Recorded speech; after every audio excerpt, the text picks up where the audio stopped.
बृहस्पतिवार व्रत कथा। प्राचीन समय की बात है। एक नगर में एक बड़ा व्यापारी रहता था। वह जहाजों में माल लदवा कर दूसरे देशों में भेजा करता था। वह जिस प्रकार अधिक धन कमाता, उसी प्रकार जी खोलकर दान भी करता था। परंतु उसकी पत्नी अत्यंत कंजूस थी। वह किसी को एक दमड़ी भी नहीं देने देती थी। एक बार सेठ जब दूसरे देश व्यापार करने गया, तो पीछे से बृहस्पति देव ने साधु वेश में उसकी पत्नी से भिक्षा मांगी। व्यापारी की पत्नी बृहस्पति देव से बोली, हे साधु महाराज, मैं इन दान और पुण्य से तंग आ गई हूँ। आप कोई ऐसा उपाय बताएं जिससे मेरा सारा धन नष्ट हो जाए और मैं आराम से रह सकूं। मैं यह धन लुटता हुआ नहीं देख सकती। बृहस्पति देव ने कहा, हे देवी, तुम बड़ी विचित्र हो। संतान और धन से कोई दुखी होता है? अगर अधिक धन है तो इसे शुभ कार्यों में लगाओ। कुंवारी कन्याओं का विवाह करवाओ, विद्यालय और बाग बगीचों का निर्माण कराओ। ऐसे पुण्य कार्य करने से तुम्हारा लोक परलोक सार्थक हो सकता है। परंतु साधु की इन बातों से व्यापारी की पत्नी खुश नहीं हुई। उसने कहा, मुझे ऐसे धन की आवश्यकता नहीं जिसे मैं दान दूं। तब बृहस्पति देव बोले, यदि तुम्हारी ऐसी इच्छा है तो तुम एक उपाय करना। 7 बृहस्पतिवार घर को गोबर से लीपना, अपने केशों को पीली मिट्टी से धोना, केशों को धोते समय स्नान करना, व्यापारी से हजामत बनाने को कहना, भोजन में मांस मदिरा खाना, कपड़े अपने घर पर धोना। ऐसा करने से तुम्हारा सारा धन नष्ट हो जाएगा। इतना कहकर बृहस्पति देव अंतर्धान हो गए। व्यापारी की पत्नी ने बृहस्पति देव के कहे अनुसार 7 बृहस्पतिवार वैसा ही करने का निश्चय किया। केवल 3 बृहस्पतिवार बीते थे कि उसका समस्त धन संपत्ति नष्ट हो गई और वह परलोक सिधार गई। जब व्यापारी वापस आया तो उसने देखा कि उसका सब कुछ नष्ट हो चुका है। उस व्यापारी ने अपनी पुत्री को सांत्वना दी और दूसरे नगर में जाकर बस गया। वहां वह जंगल से लकड़ी काट कर लाता और शहर में बेचता। इस तरह वह अपना जीवन व्यतीत करने लगा। एक दिन उसकी पुत्री ने दही खाने की इच्छा प्रकट की, लेकिन व्यापारी के पास दही खरीदने के पैसे नहीं थे। वह अपनी पुत्री को आश्वासन देकर जंगल में लकड़ी काटने चला गया। वहां पर एक वृक्ष के नीचे बैठ अपनी पूर्व दशा पर विचार कर रोने लगा। उस दिन बृहस्पतिवार था। तभी वहां बृहस्पति देव साधु के रूप में सेठ के पास आए और बोले, हे मनुष्य, तू इस जंगल में किस चिंता में बैठा है? तब व्यापारी बोला, हे महाराज, आप सब कुछ जानते हैं। इतना कहकर व्यापारी अपनी कहानी सुनाकर रो पड़ा। बृहस्पति देव बोले, देखो बेटा, तुम्हारी पत्नी ने बृहस्पति देव का अपमान किया था, इसी कारण तुम्हारा यह हाल हुआ है। लेकिन अब तुम किसी प्रकार की चिंता मत करो। तुम गुरुवार के दिन बृहस्पति देव का पाठ करो। 2 पैसे के चने और गुड़ लेकर जल के लोटे में शक्कर डालकर वह अमृत और प्रसाद अपने परिवार के सदस्यों और कथा सुनने वालों को बांट दो। स्वयं भी प्रसाद और चरणामृत लो। भगवान तुम्हारा अवश्य कल्याण करेंगे। साधु की बात सुनकर व्यापारी बोला, महाराज, मुझे तो इतना भी नहीं बचता कि मैं अपनी पुत्री को दही लाकर दे सकूं।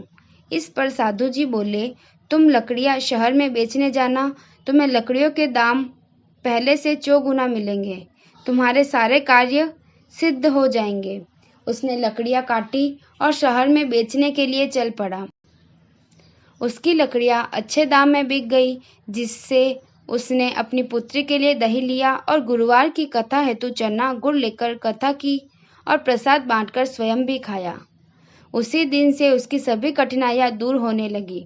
परंतु अगले बृहस्पतिवार को कथा करना भूल गया। अगले दिन वहां के राजा ने एक बड़े यज्ञ का आयोजन कर पूरे नगर के लोगों के लिए भोज का आयोजन किया। राजा की आज्ञा अनुसार पूरा नगर राजा के महल में भोज करने गया, लेकिन व्यापारी व उसकी पुत्री तनिक विलंब से पहुंचे। अतः उन दोनों को राजा ने महल में ले जाकर भोजन करवाया। जब वे दोनों लौटकर आए, तब रानी ने देखा कि उसकी खूंटी पर टंगा हार गायब है। रानी को व्यापारी व उसकी पुत्री पर संदेह हुआ कि उसका हार उन दोनों ने ही चुराया है। राजा की आज्ञा से उन दोनों को कारावास की कोठरी में कैद कर दिया गया।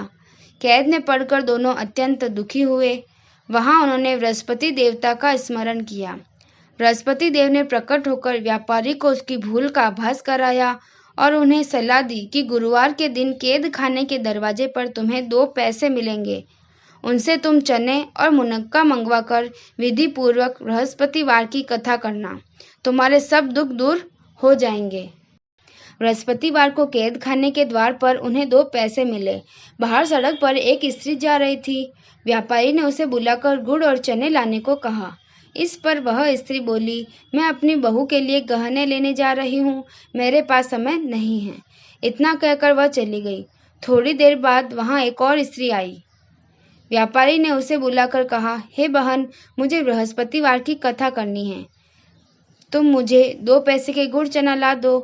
बृहस्पति देव का नाम सुनकर वह स्त्री बोली, भाई, मैं तुम्हें अभी गुड़ चना लाकर देती हूँ। मेरा इकलौता पुत्र मर गया है, मैं उसके लिए कफन लेने जा रही थी, लेकिन मैं पहले तुम्हारा काम करूंगी, उसके बाद अपने पुत्र के लिए कफन ले आऊंगी। वह स्त्री बाजार से व्यापारी के लिए गुड़ चना ले आई और स्वयं भी बृहस्पति देव की कथा सुनी। कथा के समाप्त होने पर वह स्त्री अपने घर चली गई। घर पर लोग उसके पुत्र की लाश को राम नाम सत्य है कहते हुए शमशान ले जाने की तैयारी कर रहे थे। स्त्री बोली, मुझे अपने लड़के का मुख देख लेने दो। अपने पुत्र का मुख देखकर उस स्त्री ने उसके मुख में प्रसाद और चरणामृत डाला। प्रसाद और चरणामृत के प्रभाव से वह पुत्र जीवित हो गया।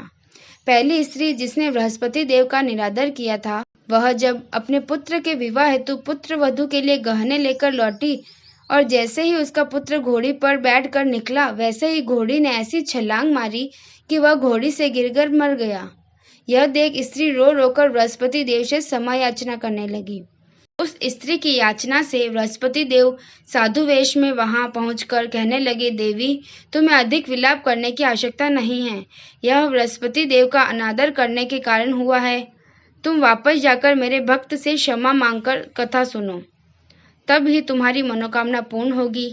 जेल में जाकर उस स्त्री ने व्यापारी से क्षमा मांगी और कथा सुनी। कथा के उपरांत वह प्रसाद और चरणामृत लेकर अपने घर वापस आ गई। घर पर आकर उसने चरणामृत अपने मृत पुत्र के मुख में डाला। चरणामृत के प्रभाव से उसका पुत्र भी जीवित हो गया। उसी रात बृहस्पति देव राजा के सपने में आए और बोले, हे राजन, तूने जिस व्यापारी व उसकी पुत्री को जेल में कैद कर रखा है, वह बिल्कुल निर्दोष है। तुम्हारी रानी का हार वहीं खूंटी पर टंगा है।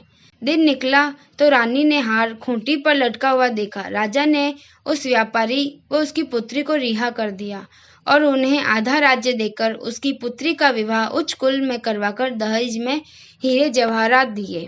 बृहस्पति देवता ऐसे ही हैं, जैसी मनोकामनाएं होती है वह पूर्ण करते हैं। जो कोई श्रद्धा व प्रेम से बृहस्पति देवता की कथा पढ़ेगा और दूसरों को पढ़कर सुनाएगा, उसकी सब मनोकामनाएं पूर्ण होगी।